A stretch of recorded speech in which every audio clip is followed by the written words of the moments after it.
Hello, again, my name is Carlos Febres, head instructor of the Nendo School of Bujutsu and also head instructor of the Kagetora Budokai. This is the second tape on the series about martial art ranks and titles. I have a lot of correspondence regarding that first video. I appreciate all the correspondence, the good and the bad. But I believe this is something that has to be done so we can be properly educated about these ranks and these titles and how we can use it for the betterment of our organizations. So today I want to cover two specific areas when it comes to ranks and titles in the martial arts. First, I want to deal with the relationship between two titles that some schools use sometimes in different ways. I want to clarify how these titles can be used. These titles are Sampai and Kyohai. Of course, we're following Japanese tradition. I'm not responsible for Chinese or Korean traditions. I have no rank in Korean, and I do have one rank in Chinese Kung Fu, but I don't deal with that right now. Now, Sampai means literally senior man, and Kyohai means junior man. And the reason why these titles sometimes get a little bit confused is that in a lot of schools they use the title Sampai to refer to the assistant to the instructor. This is incorrect. I'll explain how Sampai works. Let's take a dojo for example. Let's say we have a dojo, they're teaching karate, and the teacher is a second dan.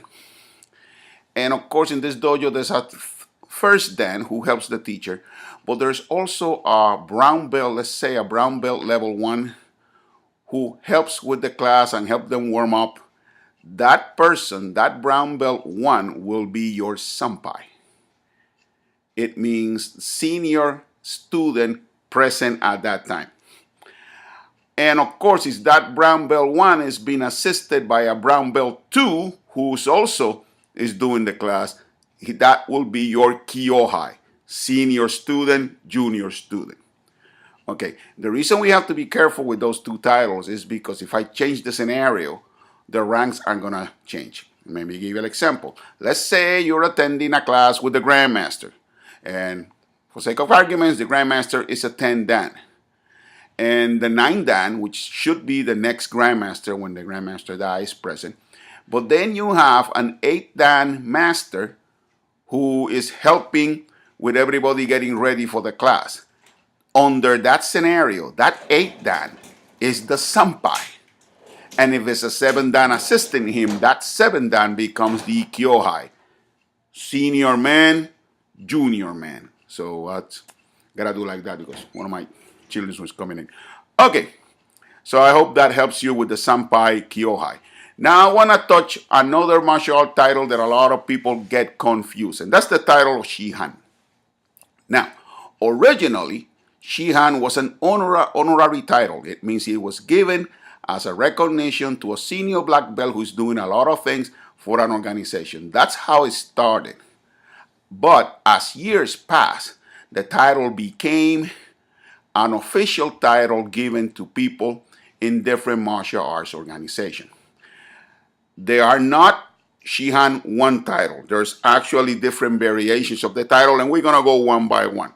So you can use and apply the one that goes with your function. Remember, in martial art, titles are a description of what do you do, what's your work within your organization. Okay, let's take Shihan, the word alone. A Shihan could be anybody between a 6 Dan all the way to a 9 Dan. So here we got a title that is rank tied. Sorry, 5th Dans cannot be Shihans, sorry. From 6 Dan to 9 Dan. And within the Shihan group, we got different numbers.